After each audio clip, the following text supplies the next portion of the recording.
My rice wine, you thief, says the peasant. Looks like someone needs to quiet you down, human. Okay, Stone Summit here with their glowy eyes. And we're going to just try and kill these. See, the quest is a bit tricky as well. I don't know whether this works in your favour or not, but you never attack from the same side as the peasants do. Well, you sometimes do, but often you'll see that it's making you attack from the opposite end. And I'm wondering if that's because they know that that will cause the AI to target you more easily, or is it hard, or does it make it less likely to target you? I guess more easily, because you get in an aggro those casters a bit better. But yeah, it's interesting. I used to know so much about the aggro mechanics of this game. I'm sure if I was forced to, and I sat down for like an hour or so, I could still figure it all out. Particularly with hard mode, there's some very interesting rules that, like when I used to do Mount Kinkai speed clear, I used to take advantage of. Like for example, in hard mode, if you are fighting, I'm gonna die here because my team was too slow to catch up to me, and because I'm an assassin, and because none of the fucking minions are here. Hurry the fuck up. Yeah, in hard mode, it's like if you have 3 melee enemies on you and they're attacking you, in hard mode, they will never re-target. They will never go to a different target. So when you would like have a tank and then you'd be like the Bonder, it would be 100% perfectly safe for the Bonder to run right up next to the tank and just stand there and like do slash dance or whatever, or help out in whatever way you could, or move into a better position for the next fight. But you used to freak tanks out when I did that because they thought the aggro was going to break. But that never happens until there's 4 enemies, and then that 4th one will decide to retarget to you. There's lots of little rules that once you've learnt them, you can really manipulate a lot of things in PvE. And I really learned all of that from my time in Domain of Anguish. I haven't said that out loud in the Let's Play for a while. A lot of people ask me like what my background with Guild Wars is. That's what it is. It was farming there. Really. When I was really into the game, that's what it was. We got another group here. Stay away from us, you savages. I'll just show you how savage we are. I've not really been using... Fucking hell. Look, there's a reason why Tom Bluewood... Actually, okay, no, the reason why Tom Bluewood has got, like... at the end of Eye of the North, somebody left a comment the other day, so I was looking at the comments there. Did you know that episode was 54 minutes long? I think that's actually quite a nice way for me to have ended the Let's Play. That's pretty cool. But, yeah, there's a reason why, during Factions, Tom Bluewood, or at the end of Eye of the North, Tom Bluewood had twice as many deaths as the other characters, and only half the playtime. It was mostly because I was being completely stupid with the runes. Like, I was... Did anyone notice the contrast between Prophecies and Factions? Prophecies, everything had to be perfect, entirely optimal play, constantly. And then Factions, I made a point of saying that the game didn't require that, or I tried to make a point of saying that. So I like gave him terrible runes all over the place. That was very much on purpose. Have we only had one group die? I hope so, because this is the last group coming up here. If I fail here, I'll be very upset. And then Tom died all the time there, but I mean...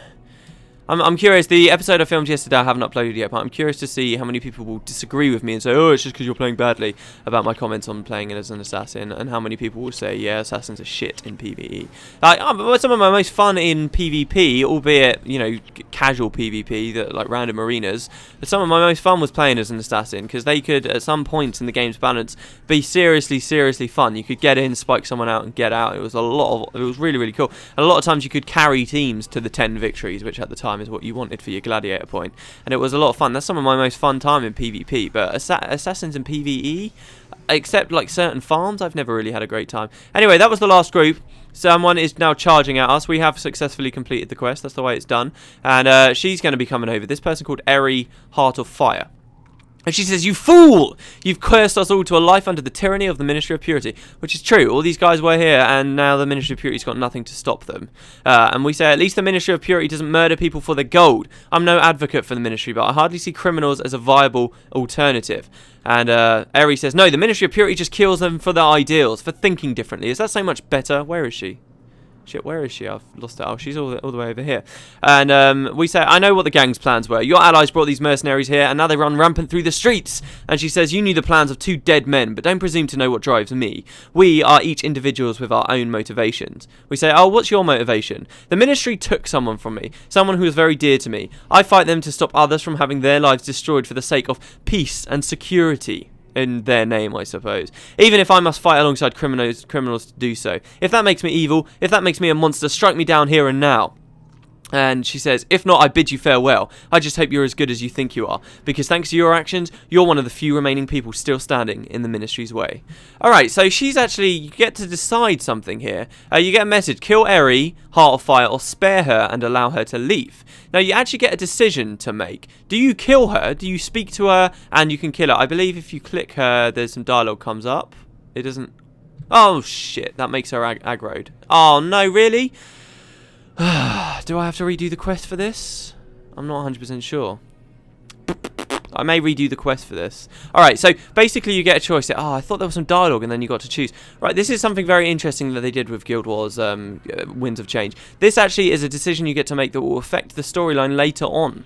Alright, so you can either kill her and then she'll be dead, or you can leave her alive and that will have repercussions later on. If you click her, apparently that just makes her aggroed straight away. I thought you had a dialogue box that said kill or save, which sucks. Oh, which means that now, obviously, the game thinks that I've chosen to kill her, which really does kind of ruin it. So I'm going to zone out just in case. I'm going to check the wiki. If that has determined that I've killed her now, I will rezone and complete the quest off screen and then do it again so that she stays alive. If not, I guess I'll just come and film the reward. But yeah, that's kind of what's going on there. It's really cool, actually, in my opinion. I'll see you guys in a sec.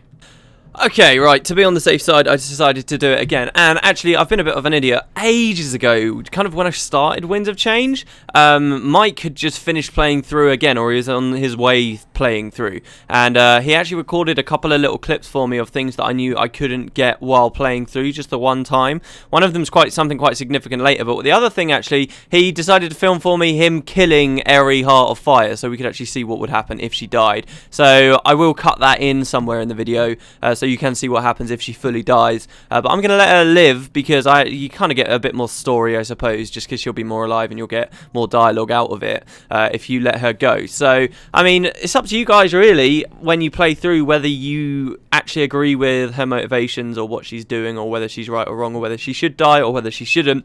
But it does have gameplay repercussions. So I get the feeling this is one of those things where what could be an interesting decision is an interesting decision, and it's something cool. It's really the first time ArenaNet have given you a choice that actually impacts stuff quite heavily later on, you know, outside of Nightfall, where you get to pick one hero or the other. This is actually kind of quite a cool decision, but the thing is, I feel like a lot of people will just be right, they'll let her live because really it makes the gameplay slightly easier later. So I don't know whether that kind of affects what people think, at least on their first time through. If they're not reading the wiki constantly, it should allow them to make a cool decision. I wanted to let her live the first time, but I think we killed her, or yeah, the first time we played through, we killed her, even though I wanted to let her live. I don't know whether that was a mistake or whether we were just like, oh, fuck it. But yeah, it's cool anyway, so that's an interesting quirk of this quest. We'll return to that later on in I won't mention exactly when, but we'll come to it later, and yeah, I guess we'll have probably already cut that thing from Mike in there somewhere. And yeah, that's this quest, guys. Pretty cool. As I say, it can be a bit of a pain in the arse. I think both times playing through there, I only let one group die, and it's that one group near the water that I mentioned when I was playing with you guys. It's that one group. I don't know what it is. They're just very hard to keep alive unless you do micro. The rest, pretty simple, I suppose. But Cowlin says, thank you, Tom. You've scared those fiends back into their holes for the time being, it seems. It will take them quite a while to muster enough forces to try pull something like that off again. And something tells me their credit isn't going to be good with many mercenaries anymore. I, for one, don't plan on waiting around until they've regained their strength, and plan on hunting them down to end this for once and for all. For once and for all? End this for once and for all? We were hearing the same line over and over in part 1, and we've ended it for once and for all, these gangs, so many times by this point. But they do it again in part 3. That's what the next quest's going to be, ending it for once and for all, and I think we can safely say that is the end now, because now they conclude the gang thing again, as if it needed to be concluded again.